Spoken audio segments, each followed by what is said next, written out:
8,850 meters, the mountain has stirred the imagination and courage of man for centuries.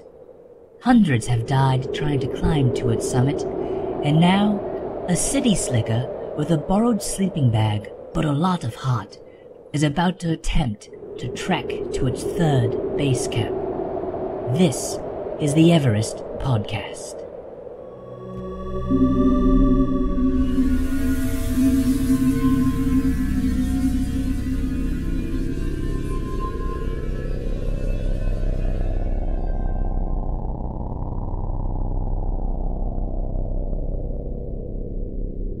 Hello, and welcome to the 25th and final episode of the Everest Podcast. My name is Erick, and I am the host of the Everest Podcast. And I must admit, I am pretty sad that this series is coming to an end. It's been a lot of fun making this recording. And I wanted to begin by thanking all of you for listening to the Everest Podcast. Even those of you who've just listened to one or two of these episodes, it's meant a great deal to me to know that there are so many of you out there who are listening to this podcast. And I've really appreciated a lot of the feedback that I've gotten as well. Over the past few months, I have received many emails from people and from listeners telling me just how much they loved hearing the Everest Podcast, how entertained they were by the Everest Podcast, and some even more touching emails about how the Everest Podcast, I received one email from a woman who used to live in Nepal, and she emailed me telling me how much she appreciated the Everest Podcast because it made her think of home again, and it made her just reminisce of just how amazing of a place Nepal is. And it's those kinds of emails that have really made me feel great about the Everest Podcast and made me also close the loop, or help close the loop a lot on this whole process. Being a podcaster, you make all these recordings, but it's the feedback that you get that make you realize that there really are people out there listening to you and taking time out of their busy schedules to listen and to appreciate what you have to say. And that means a great deal. So for those of you who are listening, feel free, and I encourage you to send me an email. Even just a quick note means a lot. And you can do that just by going to my website at www.everestpodcast.com. That's everestpodcast.com. You can also, that website basically just forwards to my larger travel website, which is www.visiglow.com. That's VISIGLOW.com, visiglow.com. And while you're on that website, you can take a look at a lot of my travel photography.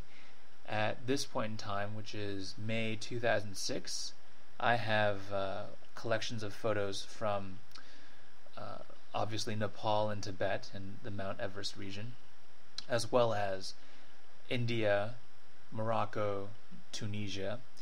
And over the next few months, I'm looking to put up more photos from my past travels, and you can take a look at the Visiglow website to get a sense of what those destinations are.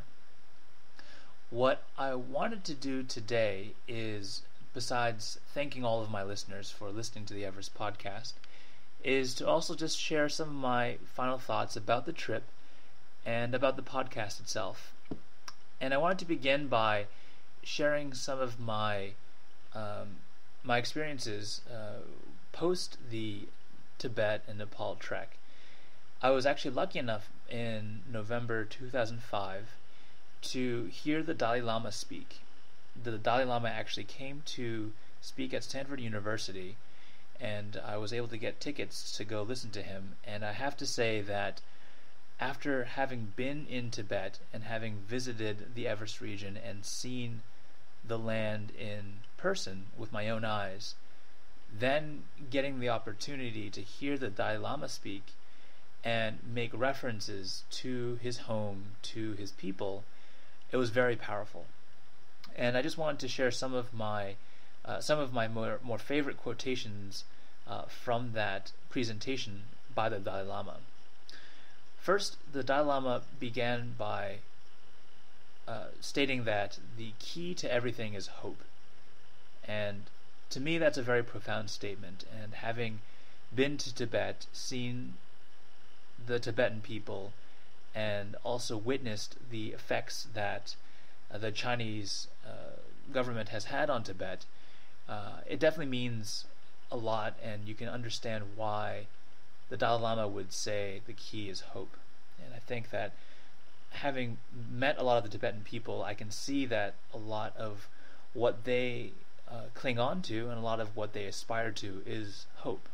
Hope of greater success, hope of a better life, hope of a lot of ultimately freedom.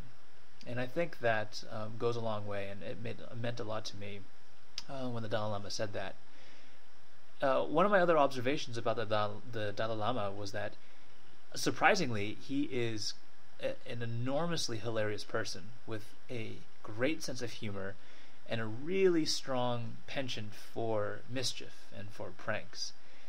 One example of this was how it was one point during the speech, his talk, the Dalai Lama was chatting about the process of meditation. And he explained how meditation is a very difficult process, and even for him. In fact, he just mentioned how in his flight over from India to Stanford, he landed in California, was extremely exhausted from the flight, and proceeded to enter one of his meditation sessions. But he quickly found himself half meditating and half sleeping, which, to me, to hear the Dalai Lama speak about how he falls asleep while meditating was hilarious. Of all people who will just fall asleep in a meditation session, the last person I would expect would be the Dalai Lama.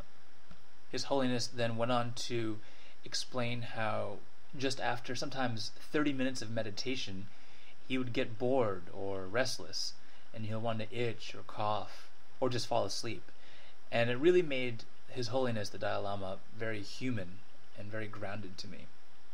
He really is just an amazing man, and definitely a very learned man. Really, having the experience of going to hear the Dalai Lama speak brought my entire Nepal, Everest, and Tibet adventure, I think, to a nice close. And on that note, I would also then like to now bring this Everest podcast to a nice close as well. So again, I wanted to thank you all for being such great loyal listeners.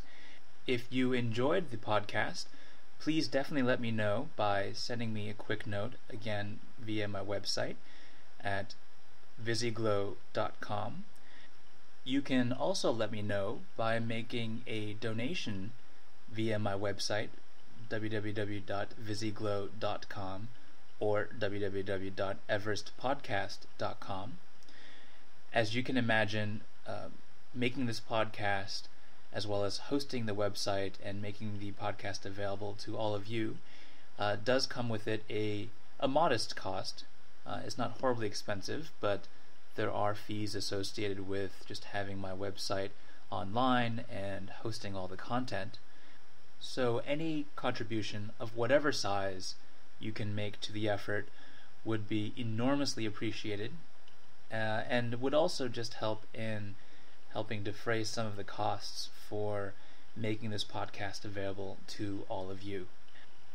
Even if you didn't like the podcast, or there were certain things that you thought I could have done better, I also love the constructive feedback. So again, feel free to go to visyglow.com or everestpodcast.com to send me a note, or even to make a contribution as well, so that next time I make a podcast, I can do it even better, working in your suggestions. So finally, thanks one last time, and going forward, I hope to do podcasts again, but in the meantime, do continue to visit my website, where I will continuously update my photographs, and hopefully over time build out that website so that it becomes even more of a travel resource for all of you who want to go out and do some more exotic or more adventurous travels. So I will offer resources like packing lists and itineraries, and ultimately digital media resources like photographs and podcasts like this one. Thank you so much. My name again is Eric, and thanks so much for listening to the Everest Podcast. For more information on Erick's Everest trek, as well as photos from his trip, please visit his website at www.everestpodcast.com.